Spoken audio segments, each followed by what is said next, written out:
l'un des plus contestés de l'histoire récente du pays. Quand on tue un président, on tue un pays. C'est important de le dire. Même si Haïti est immortel et Haïti se relèvera. Il y a tellement de choses à dire parce qu'on ne peut pas comprendre la situation présente d'Haïti si on n'est pas dans une dynamique de chercher à comprendre la genèse d'Haïti. Haïti a été proclamé, est né après une résistance noire extraordinaire. On peut citer des géants, Boukman Duty, Félicité, ces géants de la cérémonie du bois caïman sur lesquels il y aurait tant à dire. On peut citer évidemment Toussaint, l'ouverture, et surtout Jean-Jacques Dessalines. Des géants qui ont fait en sorte que Haïti est devenu le symbole de la dignité africaine et afro-diasporique dans le monde. Ils ont été les premiers au 19e siècle à dire avec autant de dignité à l'oppresseur occidental et plus particulièrement à l'oppresseur français: l'oppression est terminée. Et notre peuple a décidé de se lever. Rien que pour cela, les Africains du monde entier, du plus foncé au plus clair, quelle que soit notre classe sociale, quelle que soit notre orientation politique, quelle que soit notre religion, quel que soit notre sexe, nous avons une dette éternelle vis-à-vis d'Haïti. Et ça, je tiens à le préciser devant caméra. C'est ce crachat aux figures de la prédation économique matérialisée par l'impérialisme occidental et plus particulièrement l'impérialisme français qui a fait que jamais, depuis son indépendance, depuis la proclamation de cette première république noire, Haïti n'a été tranquille parce que l'Occident a tout fait pour que ce symbole de l'ex-esclave rebelle redevenu libre ne puisse pas contaminer les autres colonies françaises au sein de nos peuples et les autres colonies occidentales de manière générale. Il y a une sorte de consortium occidental pour faire en sorte de maintenir Haïti la tête sous l'eau. Parce qu'en maintenant Haïti la tête sous l'eau, quand d'autres nations songent à l'indépendance, on leur rappelle rapidement: vous voulez ressembler à Haïti? Vous êtes prêts à en payer le prix? Et il suffit de faire le tour des Caraïbes aujourd'hui. Martinique, malheureusement Guadeloupe, Guyane, peuple que j'aime en perdre l'esprit, toutes ces entités que je viens de citer. Quand vous leur donnez l'exemple d'Haïti, personne ne veut être indépendant. C'est ça la réalité. Parce que l'impérialisme français vous dit: le prix à payer, c'est d'être instable de manière perpétuelle comme Haïti. Mais Haïti n'est pas instable dans son ADN politique. Haïti est déstabilisé continuellement. C'est important de le rappeler. Il est déstabilisé par des forces extérieures qui ont des relais aussi à l'intérieur. Le relais à l'intérieur en termes de déstabilisation occidentale, ce sont ces familles, ces oligarchies syro-libanaises d'un côté, et aussi une classe, même si je n'aime pas moi j'ai toujours dit, et je reprends le propos de Malcolm, du plus foncé au plus clair, notre peuple est un et indivisible. C'est important de le dire. Mais il faut dire aussi que pendant la situation esclavagiste jusqu'à aujourd'hui, une caste de ce que l'on appelle de manière impropre les mulâtres, je n'aime pas ce terme, bourgeoise, a capté les richesses, les ressources du pays, d'accord, les a capturées, pendant que les 3/4 de la population vivent en dessous du seuil de pauvreté. Et donc la conjonction de ces forces, les familles syro-libanaises d'un côté et la caste entre guillemets mulâtre de l'autre, a fait en sorte que ces deux entités sont devenues les oligarchies qui contrôlaient le pays. Et vous ne pouviez pas être président sans être dans la main de ces familles. Jovenel Moïse, parce qu'il faut qu'on en vienne à ce dernier, à la base est un entrepreneur agricole. Quelqu'un qui avait pour projet, paix à son âme, d'assainir l'eau.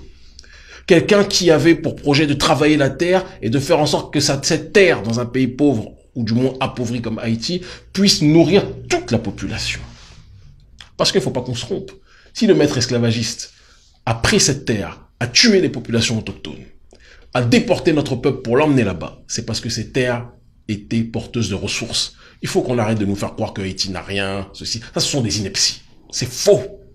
Si Haïti n'avait rien, il n'y aurait pas eu de déportation et l'oppresseur français n'aurait pas imposé l'esclavage là-bas. Et ça, Jovenel Moïse et plein d'autres l'ont compris. Donc Jovenel Moïse, qu'on a fini par surnommer l'homme de la banane, parce que à force de travailler la terre, à force d'en faire ressortir les trésors qui permettaient de nourrir une partie de la population, Jovenel Moïse avait acquis un certain succès d'estime auprès du bas peuple. C'est à partir de là que Michel Martelly a dit à Jovenel Moïse, tu seras le nouveau candidat du parti présidentiel. Mais le problème, c'est que lorsque Jovenel Moïse accepte cette proposition, Jovenel Moïse, qu'il le veuille ou pas, accepte les tenants et les aboutissants. Parce qu'on ne devient pas président d'Haïti sans être capable d'accepter les financements des oligarchies qui volent les ressources d'Haïti. Les deux facettes de l'oligarchie prédatrice financière que nous avions citées précédemment. Et ce faisant donc, Jovenel Moïse se fait financer sa campagne et devient président de la République d'Haïti. Mais lorsqu'il arrive au pouvoir, Jovenel Moïse déclare qu'il veut lutter contre la corruption. Et malheureusement, il y a un bug dans la matrice, un bug dans la réflexion. Puisque Jovenel Moïse déclare qu'il veut lutter contre la corruption, alors que c'est malheureusement ces lobbies de la corruption qui ont contribué à faire de lui le président. Et donc, dès lors, dès le départ, dès qu'il a dit qu'il voulait lutter contre la corruption, Jovenel Moïse a vu son régime être, et ses actions politiques être parasitées. La population qui a cru au départ à Jovenel Moïse a vu en plus de cela le scandale, parce qu'il faut rajouter à tout ce récit, le scandale de Petrocaribe, où Hugo Chavez a financé Haïti, d'accord, pour que ces derniers puissent sortir du chaos dans lequel ils étaient. Il y a d'autres pays aussi qui ont connu ces financements, et malheureusement, ces financements, ces fonds ont été détournés, encore une fois, par les familles prédatrices et des politiciens qui leur sont soumis, corrompus, que nous avions cités précédemment. Ces différents facteurs ont fait que Jovenel Moïse a été vu comme un symbole de la corruption par la population. Moi-même, lors de mes divers voyages à Haïti, lors des diverses manifestations, la population disait qu'il n'en voulait plus de la classe politique dans son ensemble, y compris de Jovenel Moïse. Il faut qu'on soit capable de le dire. À cela, lors des manifestations, s'est rajouté le facteur des gangs qui sont venus réprimer justement les manifestants qui luttaient pour de la justice sociale, qui luttaient pour la fin de la corruption. Une partie de la population, il faut aussi le dire, était manipulée par une opposition qui elle-même était financée par les diverses familles qui voulaient, plus que jamais, rendre ingouvernable Haïti pour pousser Jovenel Moïse à se taire sur les questions de la corruption. Donc Jovenel Moïse, qui déclarait vouloir lutter contre un système, était vu par le peuple comme un garant de ce système. Parce que ce système avait tout fait pour rendre le pays ingouvernable de telle sorte que le peuple voit Jovenel Moïse comme la cible prioritaire. J'ai assisté aux manifestations et je peux vous assurer que le ras-le-bol de la population était légitime.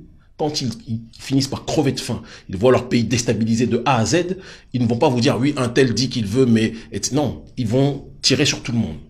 À juste titre, malheureusement. Quand je dis tirer, c'est en termes de slogan et de revendication. On apprend par la suite que donc un certain monsieur Sanon, Christian Emmanuel Sanon, si je ne m'abuse, médecin haïtien qui vit à Miami, aurait engagé donc les mercenaires ou une partie d'entre eux pour, au départ, soi-disant, assurer sa sécurité. L'objectif était de faire un coup d'État.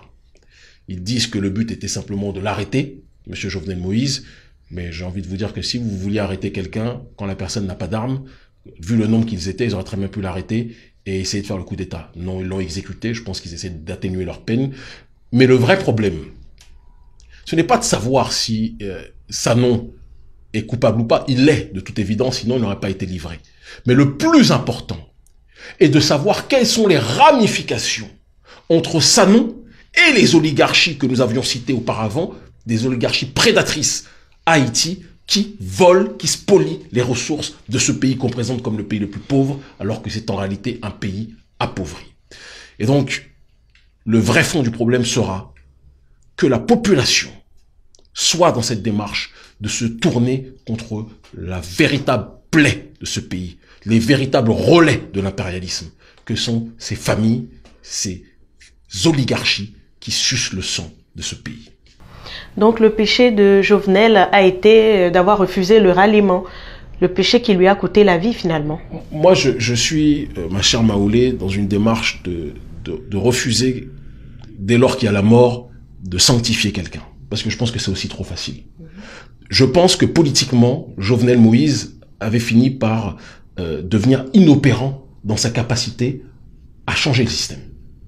Et ça s'explique, comme on l'a dit auparavant, par le fait que, et je ne nie pas la potentialité de ses efforts, quand vous arrivez au pouvoir par une voie, et c'est ce que d'ailleurs disait le docteur Khalid Mohamed, quand vous arrivez au pouvoir par une voie, celui qui dirige n'est pas celui qui est assis sur le fauteuil présidentiel, c'est ceux qui vous ont fourni le fauteuil, qui payent le fauteuil, qui payent les factures, entre guillemets, j'entends par là, du système.